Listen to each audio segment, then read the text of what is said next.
নমস্কার, প্রতিদিনের রান্নায় সকলকে স্বাগত জানাই। দেখুন, আজকে কেক বানিয়েছিলাম। কত সুন্দর হয়েছে কেকটা, দেখেই কত লোভনীয় লাগছে।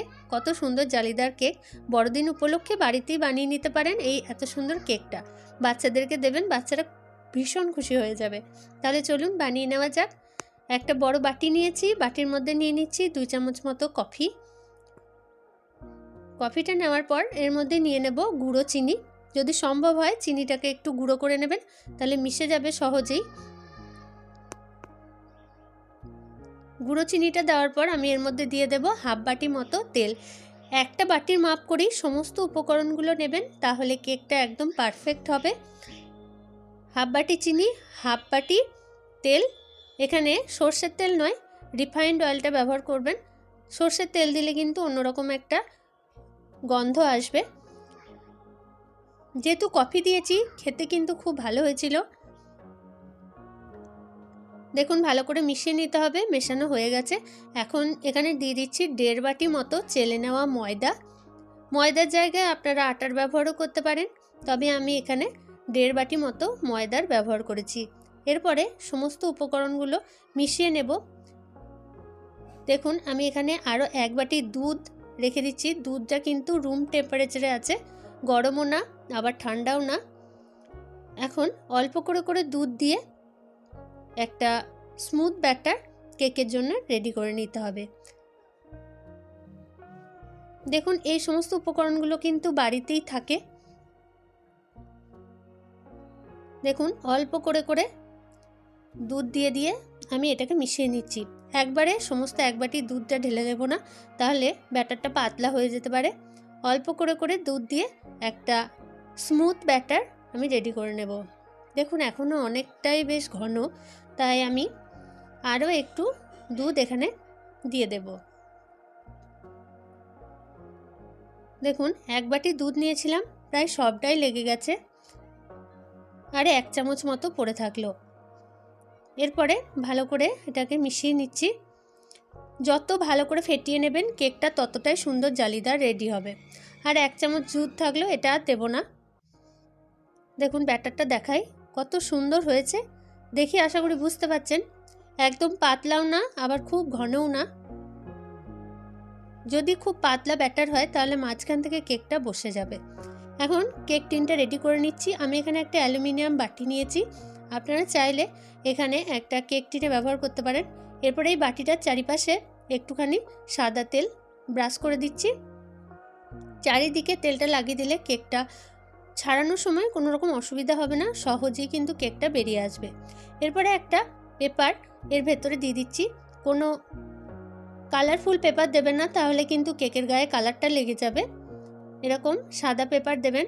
যদি পেপার না দেন সেক্ষেত্রে গুঁড়ো ময়দা দিয়ে একটু ঝেড়ে নেবেন, তাহলে কিন্তু সুন্দর কেকটা তোলার সময় বেরিয়ে আসবে। দেখুন, চারিপাশে আরও একবার তেলটা ব্রাশ করে দিলাম।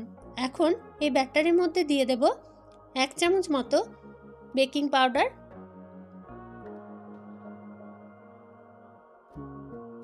ওই চামচেরই 4 ভাগের 1 ভাগ দিয়ে দেব বেকিং সোডা। এরপরে এটা অ্যাক্টিভেট করার জন্য এর মধ্যে দিয়ে দিচ্ছি 1 চামচ মতো ভিনিগার। এরপর সমস্ত উপকরণগুলোকে আরও একবার মিশিয়ে নেব। বেশিক্ষণ মেশালে হবে না, একদমই তাড়াতাড়ি এটা করে নিতে হবে, বেশিক্ষণ টাইম দিলে হবে না। যেহেতু কেক টিন রেডি করা আছে, আর গ্যাসে আমি একটা কড়াই বসিয়ে লবণ দিয়ে প্রিহিট করতে দিয়ে দিয়েছি। একটু আগে থেকে কড়াইটাকেও প্রিহিট করতে দেবেন। কড়াইয়ের মধ্যে দিয়ে দেবেন লবণ, আর একটা স্ট্যান্ড বসিয়ে প্রিহিট করতে দিয়েছি। এদিকে ব্যাটারটা আমি বাটির মধ্যে ঢেলে নিলাম। একটুখানি হালকা করে ট্যাপ করে নিচ্ছি, বেশি ট্যাপ করার কোনো প্রয়োজন নেই। হালকা করে ট্যাপ করে নিচ্ছি যাতে করে এক্সট্রা বাতাসটা বেরিয়ে যায়।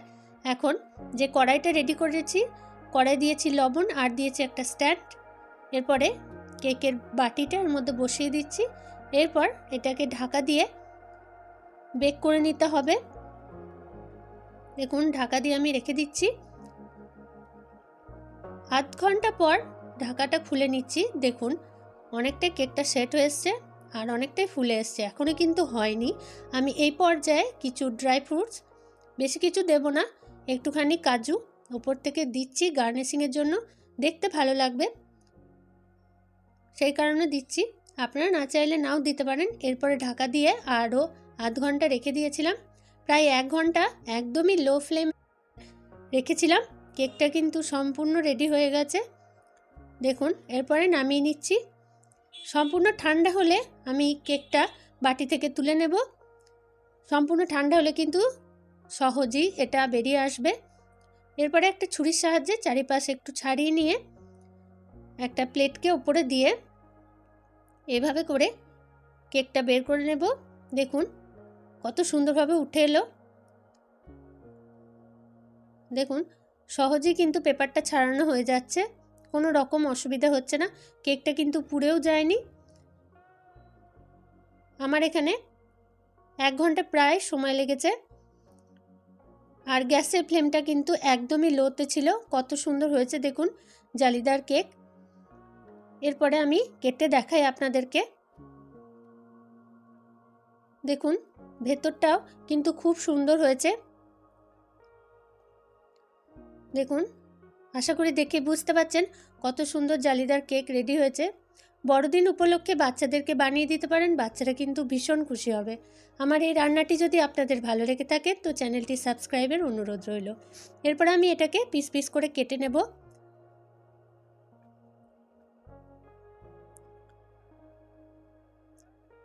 খুব ভালো হয়েছিল খেতে, সকলেই খেয়ে কিন্তু প্রশংসা করেছে। আর খুব সুন্দর হয়েছিল, দেখুন দেখেই বুঝতে পারছেন কতটা লোভনীয় হয়েছে। কোনো রকম ভ্যানিলা এসেন্সে ব্যবহার করিনি। এর যে কফির ফ্লেভারটা সেটাই ভীষণ ভালো লাগছিল। দেখুন একদম জালিদার। তাই বানিয়ে খান ও সকলকে খান।